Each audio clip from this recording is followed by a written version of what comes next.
লোকেশনটা বলতে হবে। এই যে এখানে লেখা আছে কি উজুরপুর বাজার 5 কিলোমিটার।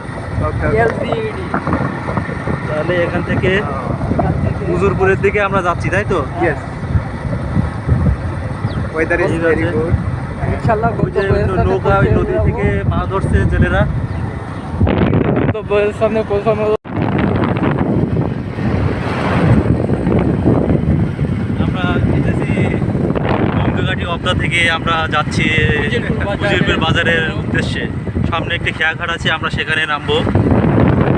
সেখানে আমরা কিছু সময় উপভোগ করবো, একটু নৌকাতে উঠবো। দোকানে একটু ছোটো একটা দোকান আছে, দোকানে একটু খাওয়া দাওয়া করবো।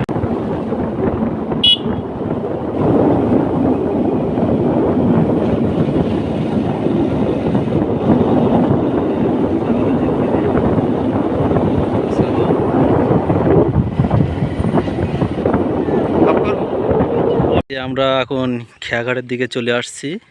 খেয়াঘাটে নৌকা দিয়ে মানুষ পারাপার হচ্ছে। এই নৌকাতে বইটা আছে, কিন্তু বইটা ব্যবহৃত হয় না, ব্যবহৃত হয় এই যে দড়ি দিয়ে। এই দড়ির মাধ্যমে যাতায়াত করা হয়। এখানে সিস্টেমটা দড়ি দিয়ে পারাপার করা হয়। অদ্ভুত একটা সিস্টেম, যে আগে দেখা যেত এই নৌকা বৈঠা কিংবা হচ্ছে কিছু কিছু নৌকাতে ইঞ্জিন চালিত থাকে, কিন্তু এখানে সিস্টেমটা হচ্ছে ভিন্ন। এখানে দড়ি দিয়ে দিয়ে বেয়ে বেয়ে বেয়ে বেয়ে ওই পারে যেতে হয়, আর ওই পার থেকে ঠিক আবার এই পাশে আসতে হয় ঠিক দড়ির মাধ্যম দিয়ে।